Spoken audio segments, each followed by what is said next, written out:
avec le premier intervenant, Sandrick Maguère, qui n'est pas juif, qui est breton. J'ai noté 2-3 phrases comme ça, que vous avez entendues, mais je vous les relis. Alors, il dit « Je suis tombé sur un type de commentaire qui s'appelle le Midrash, et qui signifie interpréter, fouiller, chercher. » À un autre moment, il dit « On maintient des opinions contradictoires, et on ne va pas trancher. » Et une autre phrase que j'ai citée en même temps, que j'ai entendue en même temps, c'est « Une opinion est soutenue, puis une autre, puis une troisième. On attend une synthèse, une conclusion qui n'arrive jamais. » Et ce qui m'a intéressé dans ce qu'il a dit, c'était sa surprise, son étonnement. Et brusquement, ça m'a renvoyé un souvenir vieux de 30 ans, qui apparemment n'a rien à voir, mais vous allez voir, ça a à voir tout de même. J'ai fait avec Pierre Dumayet une série d'émissions sur la lecture, dont le principe était le suivant. Principe qui est venu d'une expérience précédente encore de Pierre Dumayet. Il avait assisté un jour à un séminaire Stendhal à Grenoble. Le séminaire Stendhal se passe toujours à Grenoble. Et il y avait donc des intervenants qui venaient d'un peu partout dans le monde. Et il y avait un jeune professeur noir américain qui dit à Pierre Dumayet, lorsque je lis Le Rouge et le Noir, pour moi, Julien Sorel est un noir. Et Madame de Rênal est une blanche, bien évidemment. Alors Dumayet, du coup, c'est lui qui est surpris, et il parle avec lui, et il dit bien évidemment, en tant que professeur, Julien Sorel redevient blanc. Mais en tant que lecteur, Julien Sorel est un noir. Ce qui a donné à Dumayet l'idée d'une émission, d'une série, il y en a eu une trentaine de numéros. Et le principe était le suivant, c'était de donner un même livre à lire à des personnes différentes, des personnes qui, pour des raisons professionnelles ou géographiques ou plus intimes, avaient à voir avec le propos du livre. Il demandait à ses lecteurs de souligner les mots, les phrases qui les intéressaient, qui les amusaient, ou au contraire provoquaient l'émotion, qui même éventuellement pouvaient les agacer. Et puis il revoyait séparément, j'insiste sur séparément, tous ses lecteurs, et il disait, tiens, vous avez souligné tel mot, telle phrase, pourquoi? Et il avançait comme ça dans le livre, parce qu'il s'était rendu compte que ce que ce lecteur noir américain lui avait appris, c'était la liberté du lecteur, la liberté de la lecture. C'est-à-dire que chaque lecteur apportait dans sa lecture ses propres préoccupations. Donc, Dumayet a conclu qu'il n'y avait pas de lecture idéale, que la bonne lecture, c'était l'addition de toutes ces lectures. Là-dessus, un jour, il me dit,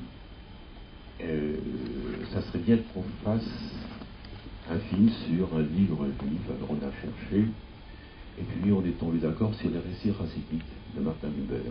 Donc on a lu des gens différents. Et puis, excité par cette expérience, il a continué, il a dit on va continuer avec Gog et Magog. Donc on a continué avec Gog et Magog de Martin Buber. On a vu donc des lecteurs différents. Et pour les récits racidiques et pour Gog et Magog, les gens lui parlaient du Talmud. Il dit, tu crois qu'on pourrait faire une émission sur le Talmud? Alors je vous rappelle que c'était une émission littéraire, hein, c'était pas du tout une émission religieuse. Ça se passait il y a une trentaine d'années, à une heure d'écoute normale, c'est-à-dire 9h30 du soir, le rêve. Et alors je lui dis, une heure sur le Talmud, ça me paraît difficile, mais je vais m'en renseigner. Alors évidemment, on m'a tout de suite dit, non, le Talmud en une heure, c'est pas possible, mais une phrase, c'est peut-être possible. Alors donc, on s'était conseillé et on nous a donné une phrase à donner à lire. Et parmi les intervenants, il y avait quelqu'un que peut-être certains d'entre vous ont connu, c'est Léon Ashkenazi, qu'on a connu sous le nom de Manitou. Grand talmudiste. Et Léon Ashkenazi dit, je suis un petit peu inquiet même de passer à une heure de grande écoute dans une émission littéraire. Il faudrait expliquer les choses. Et comme on lui avait expliqué comment on procédait, il lui dit, vous savez, monsieur Dumayet, que votre émission est une émission talmudique. Alors Dumayet, du coup, c'est lui qui était curieux de savoir pourquoi. Et Léon Ashkenazi, grand pédagogue, lui a expliqué donc ce qu'était la Mishnah, entourée de la Gemara, de premiers commentaires, et de commentaires successifs. Et Dumayet lui dit, mais pourquoi il y a des commentaires successifs?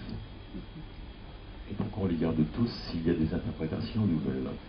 Alors, Léon Ashkenazi lui dit, vous devriez savoir, puisque vous-même, vous n'abandonnez jamais une interprétation, puisque la lecture, c'est l'addition de toutes ces lectures. Bien le Talmud, c'est pareil. On garde toutes les interprétations, et la bonne lecture, c'est l'addition de toutes ces lectures. Alors, et Dumayet et moi, on était très contents et très fiers à la fois. Et depuis, Dumayet est resté un lecteur. Après, il a lu Gershom Scholem, il a lu Martin Buber, etc. Et ses livres sont toujours des livres de chevet. Voilà ce à quoi m'a fait penser ce film. Parce que là, c'est pareil. On a des gens extrêmement différents, juifs ou pas, habitant dans des lieux différents, de cultures différentes. Ils ont tous une raison différente d'avoir abordé l'hébreu, et pourtant toutes ces raisons sont des bonnes raisons. Voilà, donc c'est ce que ce film m'a inspiré, à la fois comme souvenir, et je trouve très intéressant que précisément qu'un traducteur de l'hébreu ne se soit pas dit j'aime bien cette langue et je vais traduire de l'hébreu en français ou en espagnol ou en anglais ou en allemand, mais j'ai mes propres raisons, mes propres préoccupations, et ce sont elles qui m'ont entraîné à traduire. Et une des raisons essentielles, c'est à trouver sa propre identité à travers une lecture, à travers une traduction.